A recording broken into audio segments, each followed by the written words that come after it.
Hey guys, this is Hell Hades. This is a Raid Shadow Legends video. Guys, it's about time I put a video out on Dark Fae, the final boss for Doom Tower. I've concentrated a lot more on drinking at a stag do or a bachelor party or Bommel, and I've kind of left Dark Fae alone, mainly because I felt like she was way easier to deal with. But she's extremely tricky to auto farm.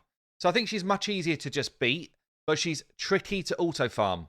So what I'm going to do is I'm going to show you a comp which is sweet for an auto farm, and also talk you through. I'll probably start actually by just talking you through some different strats that you could use if you're happy to manual. Okay, so let's start there. So if you're happy to manual, there's a few things you can do. So you want your fastest person in your team to be either someone who drops the whole enemy team's turn meter. So examples are Deacon, Lysandra, people that are going to throw your turn meter up as well as drop theirs back. A bit like an arena team. Yeah. You then want your next person to either be a control champion. Guess what I'm talking about? It's like an arena team. Yeah. A control champion which AoE controls all of you in effect because she's duplicated your team, or drops her turn meter back even further, or it's an absolute nuke. Yeah. And basically, you kill your enemy team, ideally using two champions. One, which is push your turn meter up. The second one, which is either nuked or controlled. And then everyone else in your team is literally there to turn meter control the Dark Fae. That's like the basis of winning this fight. But it's not super easy to build a team like that, which is going to be auto farm. So I'm going to throw two strats at you today, which I think can work for an auto farm team. The first one is going to revolve around a free champion which we get, which is awesome. Dark Elhain, Queen of the Nukes. Super cool champion that you get after however many days of logging in. I don't know what it is, 120 or something like that. Absolute beast champion. And she actually does two amazing things against Dark Fae. Two amazing things. So firstly, she nukes like an absolute cannon, okay? And because all you're fighting initially is you can build your champions to be squishy enough to just go down. Yeah, so you don't build any of the defensive units. You don't bring in your seals. You don't bring in, all of your heavy defense tanks. You bring in champions that can be killed. Okay, and Dark Elhain with her A2 can do that. As long as this goes off, she will nuke like an absolute cannon. At the same time as that, she's also going to decrease the speed of the Dark Fae, as long as you build enough accuracy on her. You can check out how much accuracy you need. Like ever, if you come into the Hell Hades site, you could go to Raid Shadow Legends, Raid Stages tool, pick Doom Tower, pick the rotation 3, and then pick the level you're fighting. So if you're fighting the final boss, 120, you click on that, and then you'll see her stats. And you can see that her resistance is 330. So for the final boss, you want about 350 accuracy to land your abilities on her. So that counts for turn meter control champions. It also counts for this debuff here, decreased speed. So my build on my Dark Elhain is Savage Gear. It's enough accuracy to land her decreased speed. And then it's all damage. I don't even build any speed into her. We're talking 150 speed. Are you serious? But a lot of attack, a lot of crit damage, 100% crit rate in Savage Gear. So it's accuracy, 100% crit rate, damage, and then if I could get speed on the back of it as well, fine, but I don't need it. So Dark Elhain is in there for my nuke. Now, you're probably like, yeah, but Hell Hades, how do we activate the nuke if she's so slow? Well, she's got a passive, whenever she's frozen, she instantly activates her nuke. Wow. Absolutely insane. Instantly activates it. So what you need is someone in your team that's going to freeze one of your team.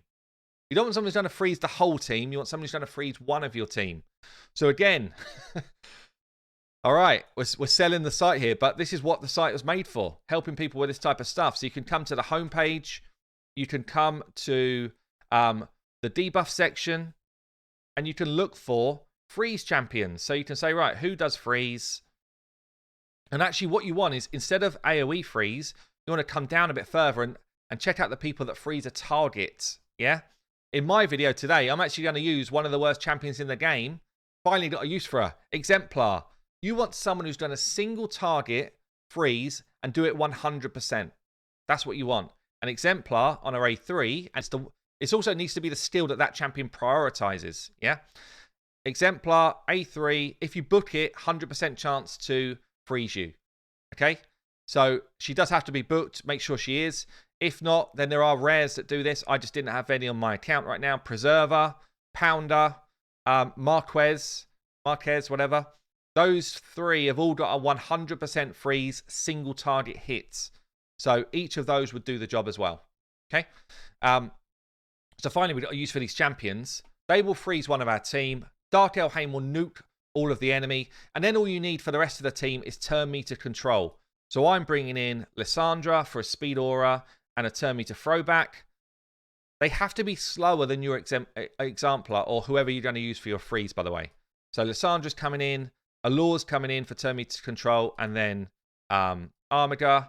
They're all running like 240-ish speed, 250-ish speed. So they're quite quick. They've all got enough accuracy to do their job. But my Exemplar is, let me find her, level 50 right now. What have I done with her? There she is. Not a sender or anything, but she's quick. I've thrown her in quick gear, 279. All I need is for her to go first, freeze someone on my team. You need enough accuracy to land the freeze. Not that much because you're freezing yourself, so you know what sort of resistances you've got. But she does need to be faster than the rest of your team. Okay, let's do this then. 120 hard. In my team setup, I have just made sure that my Allure... Actually, I'm going to turn this one back on. My Allure doesn't use her A3 ever. Against the boss, she's only going to A1. But against the waves, I kind of like the idea of her doing her A2 to get a bit of drop defense off. My Exemplar does not use her freeze ability. I don't want her to freeze her counterpart. But I do want her counterpart to freeze me. Okay? That's the way it's going down. Everyone else is just as is. And away we go. So it's really important to have an auto comp for the Dark Fae because this is the boss that we're going to farm. Yeah, this is the one that we want to farm for that savage improvement gear. So 120 is going to give us a whole ton of resources. So this is definitely one we want an auto comp for, which is why, I mean, this is the first one I'm going to show you. I think there's a second one I could do as well. But you see, we clear the wave quite quick there, 20 odd seconds. 120 hard, don't forget. Everybody's running a couple of 250-ish speed. Exemplar's my fastest champ. That's the important stuff.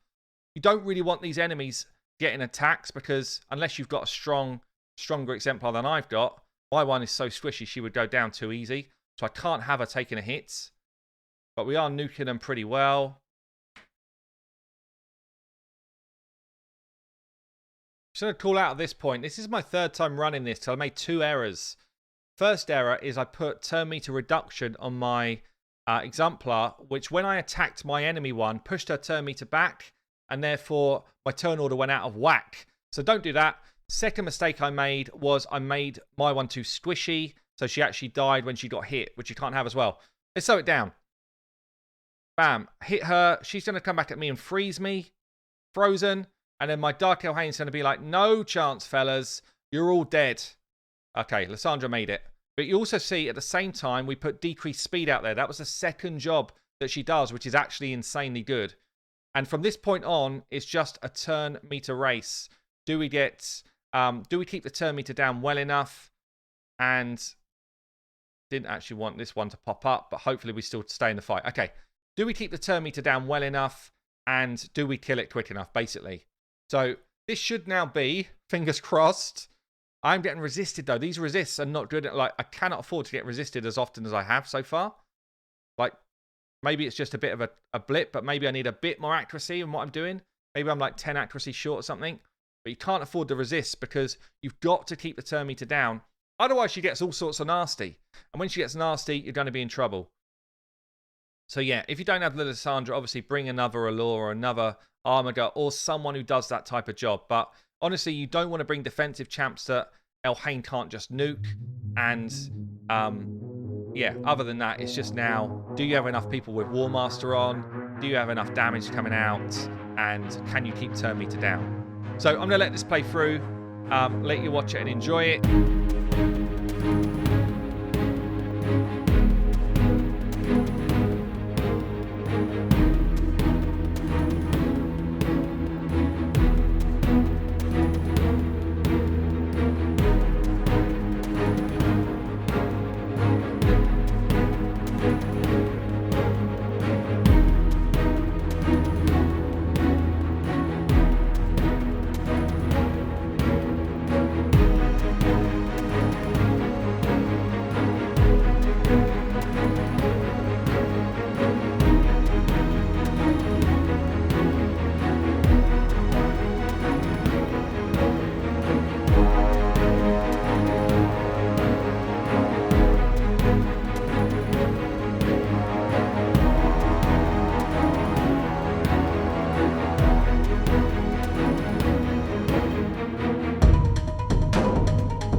So I did get the odd resist actually, which is a concern. I don't know if it's just a 3% chance to resist or what, but 7-minute 53, full auto run.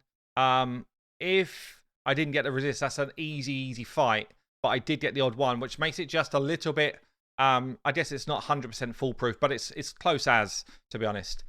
Hope that's useful, guys. I've been Hell Hades. I will see you later.